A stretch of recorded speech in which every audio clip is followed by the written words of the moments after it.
There you are. Welcome back. Let's have another podcast. And our goal for today, you always need a goal. And today it is to practice journalizing some transactions. In the previous podcast, I gave you a little tool that I like to help use when trying to remember how to debit and credit accounts. And that rule was to make a T account and write the balance sheet equation on top of it with the equal sign right in the middle. And then to put debits on the debit side of the T account and credit on the credit side of the T account. And then show that's how those type of accounts are increased assets with debits, liabilities and total owner's equity with credits to decrease and do the opposite.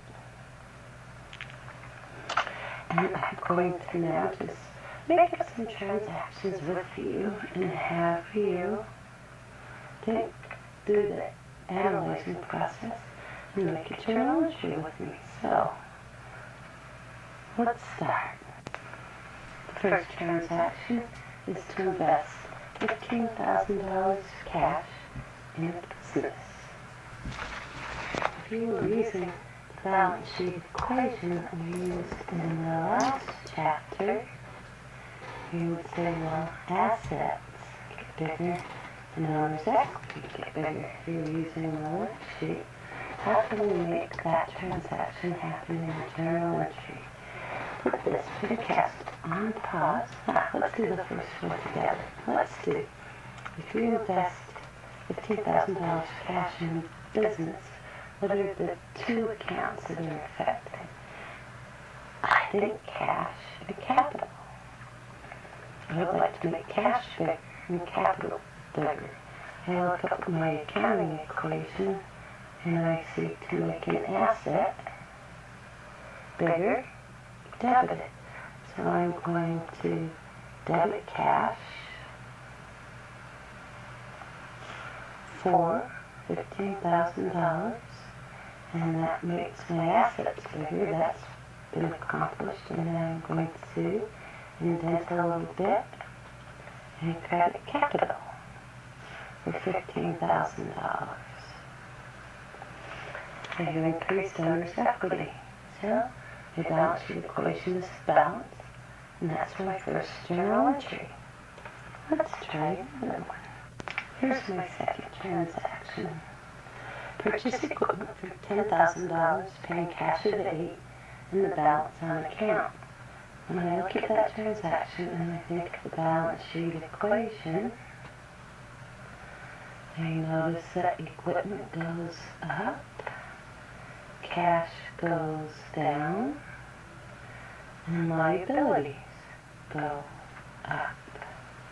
Equipment goes up for $15,000, cash goes down for 8, and liabilities go up for 7.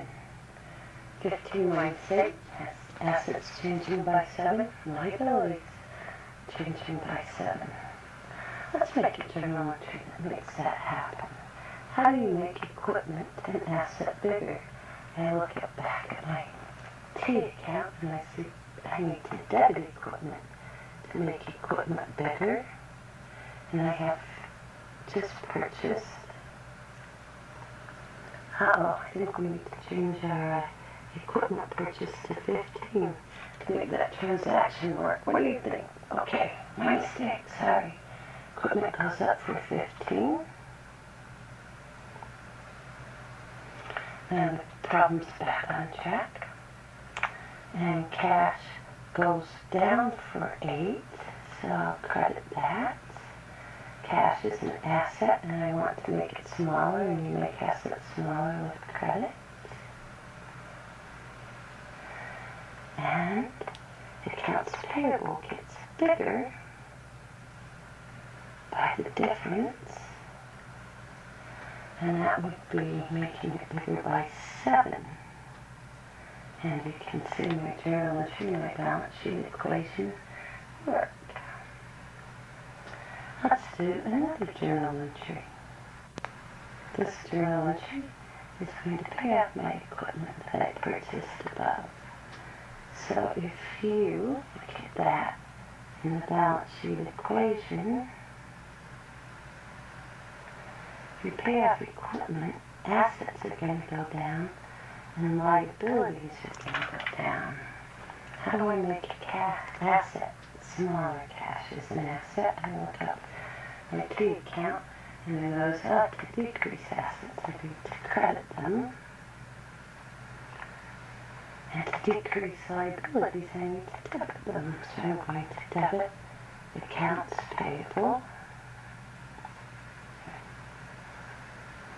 for the difference that I owe now, which is $7,000, and I credit cash for $7,000. My transaction now matches what I thought would happen with my balance sheet equation. Let's do another transaction. The owner withdraws $500 for personal use. On our balance sheet equation, cash would go down because someone withdrew cash, and we have owner's equity going down, so we need to debit it, and we'll debit it through a withdrawals account.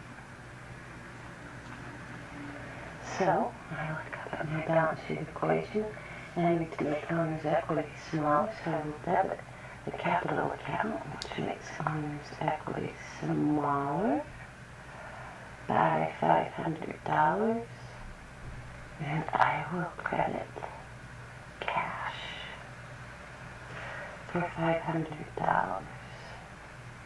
This journal entry has now accomplished what I would have done in my worksheet in chapter 1. 2 more journal entries and we'll be through. Alright then, let's do another one. Perform services in the amount of $1,000 and get paid immediately. Woo! My favorite kind of job, kind to get paid for right off the bat. So let's see, if we get $1,000 right off, cash will go up. We earn revenue. Revenue is part of owner's equity, and when you have revenue, makes owner's equity bigger. So my journal entry will need to increase cash. I don't have my little help anymore on my page. But I remember increase assets with debits and increase owner's equity or the revenue account, which is part of owner's equity, the credit. And we now have increased owner's equity. One more and we'll be done. This journal entry to pay the current month's rent of $600. Since it's a current month, it's not prepaid, it's just a current month's expense. Cash will be going down and owner's equity will be going down because we have an expense. So, how do you make owner's equity smaller? You debit it, so I'll debit rent expense, and rent expense gets bigger, but owner's equity gets smaller as expenses grow, and cash drops $600 because I pay my current month's rent.